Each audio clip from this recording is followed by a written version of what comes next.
মূলার দাম কেজি ৬০ টাকা, টমেটোর দাম কেজি ১২০ টাকা এবং কাঁচামরিচের দাম ১ কেজি ১৩০ টাকা, ফুলকপি ৮০ টাকা, বাঁধাকপি ৬০ টাকা, গাজর ১০০ টাকা। দর্শক, পেনুয়া নিউজ থেকে আমি কাব্য। এই মুহূর্তে অবস্থান করছি কক্সবাজারের সবচাইতে পুরনো এবং ঐতিহ্যবাহী বাজার বড় বাজারে। এখন নভেম্বরের একদম শেষের দিকে এবং ডিসেম্বরের শুরুর একটু আগে করে এই মুহূর্তে শীতকালীন যে সবজি এবং শাক এবং ফলমূল, সেই ফলন বাজারে চলে এসেছে।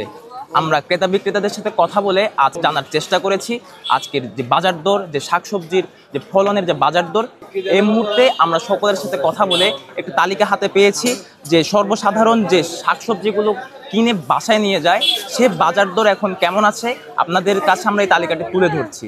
আজ বাজারে মূলার দাম কেজি ৬০ টাকা, শিমবিচির দাম কেজি ১২০ টাকা, টমেটোর দাম কেজি ১২০ টাকা এবং কাঁচামরিচের দাম ১ কেজি ১৩০ টাকা, বেগুন ৭০ টাকা, দেশি আলু চলছে ২৫ এবং ৪০ টাকার ভেতরে।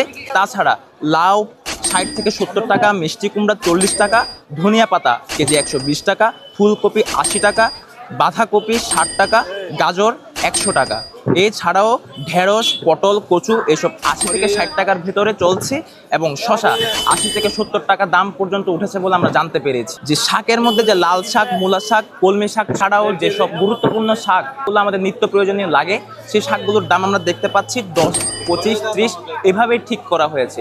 এই মূল্য নির্ধারণ নিয়ে যে ক্রেতা এবং বিক্রেতার সন্তুষ্টি এবং অসন্তুষ্টি সেসবই আপনাদের জানানোর চেষ্টা করছি, সাথে থাকুন। আগের মতো তো কিছু না, আগে মূলা হয়তো ২০ টাকা, এখন ৬০ টাকা মূলা। জনসাধারণের জন্য কমলে অবশ্যই ভালো হবে। আমাদের মতো নিম্ন আছে, শ্রেণীর লোক আছে, তারা সবকিছু করতে পারবে যদি কমলে। বাড়ার কারণে অনেকেও সাধ্য নাই। বর্তমান সময়ে এমন একটা অদ্ভুত পরিস্থিতি, এখন বর্তমানে ফুলকপি গত বছর এই সময়ে ৬০ টাকায় বিক্রি হতো, সেটি বিক্রি হচ্ছে ৮০ টাকা করে কেজি দরে। এবং সেই হিসেবে যদি বলি প্রতিটি সবজির দাম ৬০ টাকার উপরে। সবকিছু নিত্য প্রয়োজনীয় জিনিসের দাম অনেক বেড়ে গেছে হঠাৎ করে, আগের থেকে অনেক বাড়ছে। মাশাআল্লাহ, মানে খরচের ভিতরে আগের তুলনায় অনেক ভালো। বাজার পরিস্থিতি ঠিক মোটামুটি ঠিক আছে, দাম বাড়ে একটু, দাম কম না তো আছে, বসে আছে ১০-১৫ দিন পরে কমতে পারে। দাম বাড়লে তো একটু মতবিরোধ থাকে, দাম যখন বাড়ছিল তখন একটু মানে বিশ্বাস না করা এরকম একটা বিষয় কাজ করে। মূলত হচ্ছে এটা আবাদ কম হয়েছে তো এই জন্য। সামনে তো মনে করেন এখন শীতকাল, সামনে তো মানে আবাদ হবে।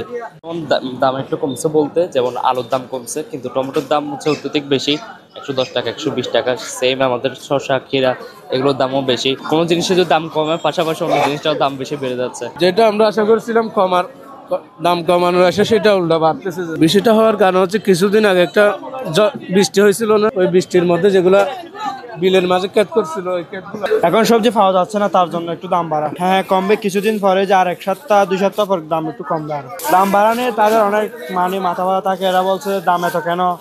মাছটা প্রায় আগে ছিল প্রায় ৪০ টাকা, এখন বেশি ৩০ টাকা, ২৫ টাকা এরকম বিক্রি করতেছে আর কি। আমাদের ২০ টাকা কেনা, ২৫ টাকা বিক্রি এরকম। আরো একটু কমবে, এখন তো শীতকালে মৌসুম, সবজির মৌসুম কমিয়ে যাবে, আসবে বাইরে হবে। ফুলকপি এখন ৯০ টাকা, সিম টমেটো ১২০ টাকা, মূলা ৬০ টাকা কেজি। দাম বাড়ছে, আপনার কম আগে তো কমে যাবে, মানে মাল দাম একটু বেশি তো আগে থেকে কমে যাবে। মাথার দাম তো অনেক বেশি, হন সবজির দাম বেশি, দাম কমবে, মাল যদি উৎপাদন হলেও কিনবো।